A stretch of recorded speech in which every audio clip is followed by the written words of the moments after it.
Salutations everybody, it is Matty here today, sitting down to talk about Starfield's second ever preview. The first one we got was back in June with the big Starfield Direct. IGN went kinda hands-on for about an hour with the game, but this time it's out of all places GQ, who got 8 hours with the game, and they dropped brand new details, and pretty significant ones at that. New Game Plus? Yeah, it's in Starfield. And what does that exactly mean? We don't hear the words New Game Plus with any Bethesda Game Studios game. So what exactly is going on here with Starfield and its main story? Not only that, but a pretty bold claim about polish, an update on Elder Scrolls 6, and much more in this pretty significant update for Bethesda Game Studios. And certainly this won't be the last of it. Ladies and gentlemen, we're just a few days away. Thursday, August 31st, my preview impressions will go live at 12 p.m. Eastern Time for Starfield, and from there it's going to be an onslaught of coverage, so prepare yourselves. But leading into launch,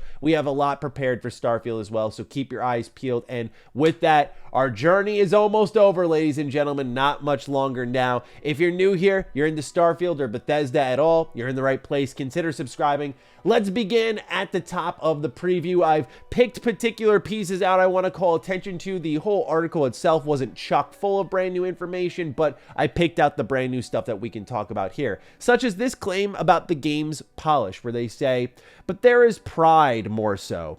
8 hours playing Starfield shows why. The game is the team's most polished, ambitious in scope, and original in tone in recent memory. Lead animator Rick Vicens tells me that he's ready to go. And when asked, would you launch it now? It actually said in the article, he said, heck yeah. Put the F word in there, but I don't want to get demonetized. Point being, Bethesda's being vocally confident about the polish level of Starfield. Now, I know we're all very aware of the Bethesda terminology.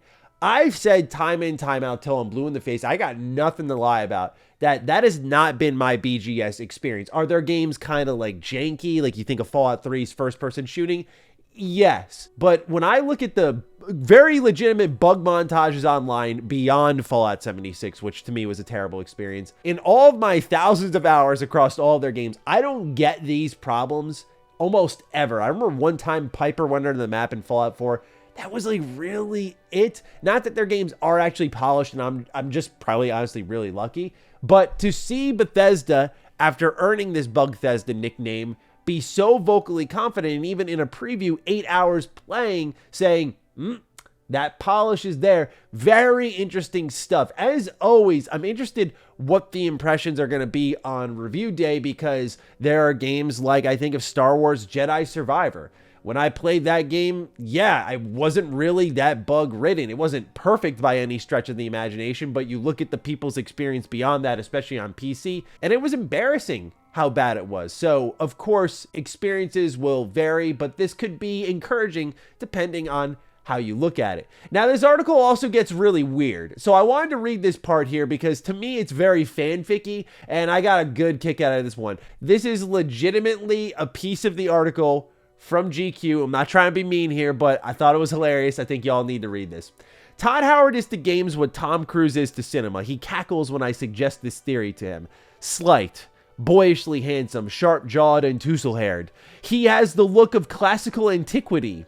As the studio's leading man since the early noughties, he has become a semi-mythical figure to gamers who hang off his every word. Now, 52 years old, the only real sign of him being flesh and bone are some faint bags under his sea blue eyes. He is reserved, but not at all shy, talkative, but never all that forthcoming, especially about his life outside of games. And like Cruise, he is innately, intensely curious about the creative process. What is this, man? How did this make the cut? What? 52 years old, and the only real sign of him being flesh and bone are his bags under his sea blue eyes. I have sea blue eyes. Man, if I become a very popular game director when my game releases, I hope I'm going to get this type of love, man. I'm just kidding, but like, yo, I've seen joke fanfics about Todd Howard since like the Fallout 4 days, and just see it make its way into a GQ article was hilarious. Anyway, let's continue on. The game has taken 8 years. Very few studios other than Rockstar, whose Red Dead Redemption 2 was in development for an identical period, get so much time to figure things out. I thought we would find the answers faster, Todd Howard admits, explaining that Starfield only clicked into feeling fun to play as late as last year. One public delay and several private ones prolong things further. It's the game's flow, he says. We whittle away at these lumps of clay and make them better, but there's a magic to that. Maybe not details on the game necessarily, but your expectations should be in a high place, right? They're claiming polish. 8 years of development. They're also saying it just clicked recently because of how long they've been tinkering with the experience. That also speaks to the scope of this game, which we saw via the Starfield Direct. It's insane how many planets there are, and any little change underneath the hood could just jeopardize the whole project. So I'm sure it was very much like a big Jenga tower to work on for Bethesda Game Studios. But the fact that it only clicked into feeling fun for them last year should be a sign of how game development goes. Like, I can confidently say right now, like, the game that I'm working on, like, we have great ideas that are all coming together, but it's not until late in development when everything clicks and connects that the game truly feels fun. Like, right now, my game I wouldn't consider fun to play. And so I get where they're coming from here, but when you think of an 8-year development process, how long that's been, the amount of delays, they talk a bit about that here, how there have been a public one and also some small private ones. They mentioned here that there have been multiple internal delays for the game. This is something that, remember I mentioned how the game was supposed to come out much earlier and then it quietly got delayed. So just going to collect my flowers once more on that, because it's not just Phil Spencer, but now Todd Howard confirming that. But let's continue on into the writing of the game, the tone of the game. More of a reflective period here for Bethesda Game Studios writing team, but still I think good insight onto what you can expect, like how hard did they go with this. Because I look at Fallout 4 and I think there's really good characters and some occasional emotional moments packed in there, but for the most part I thought the writing was a dip in quality personally. I think Skyrim's more focused on the adventure, so I'm forgiving of its writing style, but it's been a while since we've really had a truly well-written BGS game. So here we see, they say, the game's physical form is contrasted by its existential spirit. Pagliarulo, who's responsible for overseeing all of the writing and quest design, is a raised Catholic Southie from Boston. I swear to God, I've never reflected so much while making a game, he says. He's not been practicing religiously for the longest time, but Starfield still push-pulled him from atheist to agnostic and back through the development process. Is there anything out there but blackness? We're tackling some pretty big themes that your average shooter probably doesn't get into, he says. It's really affected me personally. I think the biggest test for Bethesda Game Studios to be back is how the writing for Starfield is received. Let's be honest, you know, they kind of got exposed one time with The Witcher 3 dropping, a phenomenally well-written AAA fantasy RPG, and then you had Fallout 4, which I think was great, but definitely they got schooled there, right? And I know it's not always a competition in sizing things up, but as the consumer, you're trying to decide, where do I spend my money? Some people only buy a game a year, and that very well is a big decision for them. Now, same thing could kind of end up happening, right? You have Baldur's Gate 3 just dropped, and naturally people are going to compare the biggest RPG of the year that just dropped to the next biggest, I hope, RPG of the year, right? Shooter RPG, hello. But still, Bethesda, you know, a little bit of a curse here, if you will, launching next to prolific, out of nowhere popular RPGs. And so, yeah, I think people are going to really size up the writing for Starfield next to Baldur's Gate 3, and hopefully Bethesda Game Studios put their all into it. Naturally, when we saw with the confirmation of no voice protagonist, there's room for a lot of lines for dialogue and so on and so forth. Like, that's the stuff that people are looking for. So I think if they can deliver there, people should be pleased. But it, of course, is going to come down to quality, which, as you can see here, they've been reflective. They're really being thematically driven. So I think this type of stuff could be good for the overall product if they do end up nailing it. Here we got a new confirmation of New Game Plus. It gives you the flexibility and options to carve out a unique identity, and even adds a unique and exciting twist on New Game Plus to incentivize continued and repeat play. The team did initially record player character dialogue like in Fallout 4, but eventually stripped it out. Having a preset voice and intonation took too much from role-playing whoever you wanted to be. Yo, Bethesda, the fact that you guys even... Okay, I respect the experimentation. Let's mess around and find out. But the fact that y'all tried. After Fallout 4 and its reception, and Todd Howard admitting, like, yeah, you know, we didn't do it right there. I get it's a new IP, so we could have been more accepting of it, but the fact that they tried, it blows my mind. Now, I'm happy with how things ended up, that they went the route of no voice character, because to me, I look at The Witcher 3, truly, I hate to use the term because we just talked about this with Baldur's Gate 3, but I do look at that as an anomaly. I look at Mass Effect as an anomaly. I can't think of many RPGs that get better and have more role-playing with a voiced character. It just doesn't happen often because there's less room for dialogue, because you have to record every line, and that costs money, right? So you have to limit things and try to be efficient and have almost an economy with your own dialogue, which I just don't think is the wave. Now, meanwhile here, the more important thing, New Game Plus? What's going on here? What is this? Okay, so the only time I can think of like a New Game Plus addition to any type of Bethesda Game Studios game was, I guess, Broken Steel, if you want to put it that way,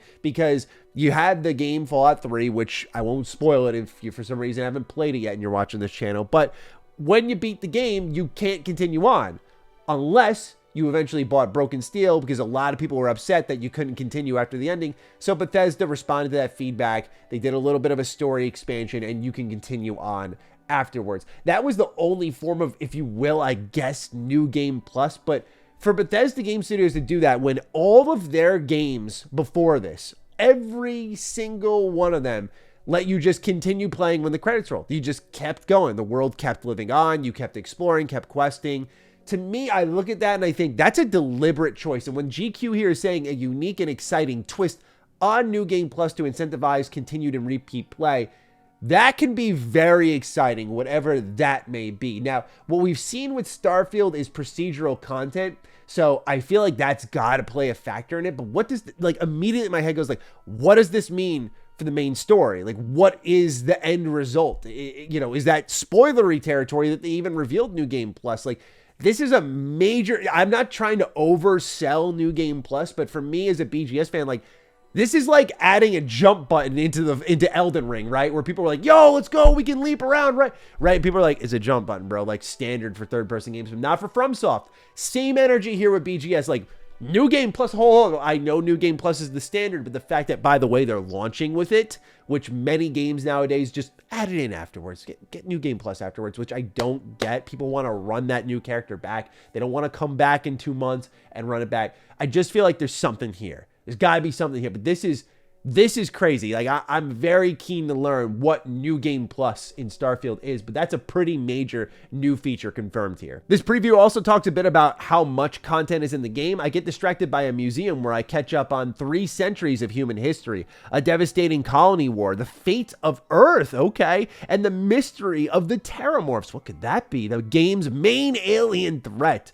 Within 45 minutes, I have 12 new quests leading me off-world. One has me smuggling contraband from the mining colony of Sidonia on Mars to gain the trust of the deadly Crimson Fleet. Smuggling is an entire subsection of the game, and Howard and Pagliarulo are particularly excited about the Donnie Brasco vibe of that quest line, which we have already learned about. Another sends me to hunt space pirates in low gravity on the frozen Placius of Europa. As 45 minutes, 12 quests. I don't know if that's an exaggeration or not, but wow. If so, this game is packed with content, and that could be kind of encouraging. The big concern with Starfield is naturally the procedural content. Like, you know, is 1,000 plus planets too many? Is the simulation that Todd Howard's called it, is it worth it, right? Is it worth it? But then you see something like that, and that's the thing that kind of backs up what Todd Howard also said, which is like there's more handcrafted content than ever before. Now, we don't know the depth of these quests, and he's talking about going off-world. Are they full-on quest chains or just A, point A, point B quest? Like, what are they? We will eventually see, but just lots of content here, which is good. And they mentioned Mars. Like, they're not just talking about strictly, you say, New Atlantis or Aquila City or Neon, you know, the 3 major pieces of civilization that we've seen throughout all of the trailers. It's good to see that they're bringing in more here, and that they must be big fans of this Crimson Fleet storyline, because this is the second time they brought it up. The biggest mutation in the studio's DNA is a new way of exploring. Because of the nature of spreading a universe across dozens of planets, exploration is both broader and more transient than the open worlds of previous Bethesda Game Studios games. Howard admits he's not sure whether everyone will like the change in rhythm. It's not the same as dropping you in a world like Skyrim, he says. You wander totally differently. But it's in those moments of wandering where the game can be the most empty and the most beautiful. All of the tech and art comes to fruition when I land on a distant world and step out of my ship. I think that moment works almost every time, Howard says, as a distant gas giant rises above the horizon. Every planet and moon in the game has its own time, orbiting their stars independently. When you're looking over the landscape and the star is setting, that's all somewhat simulated. In this game, it just happens. A different rhythm really stands out to me here because he's clarifying here it's not being dropped in a world like Skyrim, where this is what I've talked about a lot in my prior coverage. Like, I always talked about the horizontal exploration of a Bethesda Game Studios game, but now you're going up into the stars and off to planets. What does that feel like? And Todd is unsure if people are really going to like it. We'll see how that rhythm feels in due time, but let's talk about Elder Scrolls 6. I thought this comment here was very interesting given the tech that's being put into Starfield, where he's asked, do you regret announcing it when you did? Todd says, I have asked myself that a lot. I don't know. I probably would have announced it more casually. Does it have a code name? Indeed, it does. Do you like saying it out loud? And he said he does. But you won't say it to me? Todd Howard won't. Is there anything you can tell me about what you want to achieve with it, being, again, Elder Scrolls 6? Todd says, it's like, I don't want to answer, but I want to be polite. I will say we wanted to fill that role of the ultimate fantasy world simulator. He pauses for a moment. And there are different ways to accomplish that given the time that has passed. My prediction for Elder Scrolls 6 has always been two things.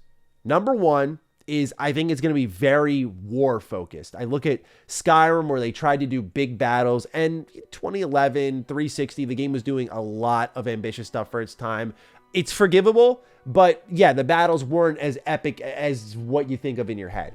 So I think they're going to really focus on that. Like, I think of big castle sieges, destructible environment. Like, I think of crazy stuff like that. I think they're going to go in that direction personally. That would be my guess. And then I also think about fantasy world simulator. Now, there's two ways you can do that. And I go back and forth on this because of ESO existing. But wouldn't it be amazing with all the procedural tech that you're seeing in Starfield if they made all of Tamriel for ES6?